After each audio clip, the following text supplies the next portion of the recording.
కేంద్ర మంత్రి Bandi Sanjay hot comments చేశారు. కాంగ్రెస్ బీఆర్ఎస్ పై బండి సంజయ్ తీవ్ర ఆరోపణలు చేశారు.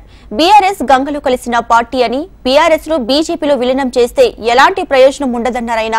ఇక బీఆర్ఎస్ త్వరలో కాంగ్రెస్ లో కలుస్తుందని జోష్యం చెప్పారు. కేసీఆర్ ప్రస్థానం కాంగ్రెస్ లోనే మొదలైందన్నారు బండి సంజయ్. బీఆర్ఎస్ ఎమ్మెల్యేలతో కాంగ్రెస్ కి అవసరం ఉందన్నారు. కాంగ్రెస్ లో కొంతమంది సొంత బలం పెంచుకునే పనిలో ఉన్నారని, ఎమ్మెల్యేల బలం కోసం తెలంగాణ మంత్రులు ప్రయత్నిస్తున్నారంటూ ఆరోపించారు.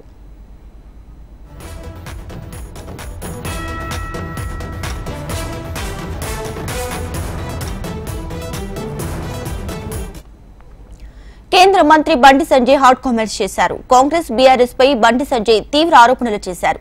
బీఆర్ఎస్ గంగలో కలిసిన పార్టీ అని, బీఆర్ఎస్ ను బీజేపీలో విలీనం చేస్తే ఎలాంటి ప్రయోజనం ఉండదన్నారాయన. ఇక బీఆర్ఎస్ త్వరలో కాంగ్రెస్ లో కలుస్తుందని జోష్యం కూడా చెప్పారు. కేసీఆర్ ప్రస్థానం కాంగ్రెస్ లోనే మొదలైందన్నారు. బీఆర్ఎస్ ఎమ్మెల్యేలతో కాంగ్రెస్ కి అవసరం ఉందన్నారు. అయితే కాంగ్రెస్ లో కొంతమంది సొంత బలం పెంచుకునే పనిలో ఉన్నారని, ఎమ్మెల్యేల బలం కోసం తెలంగాణ మంత్రులు ప్రయత్నిస్తున్నారని ఆరోపించారు.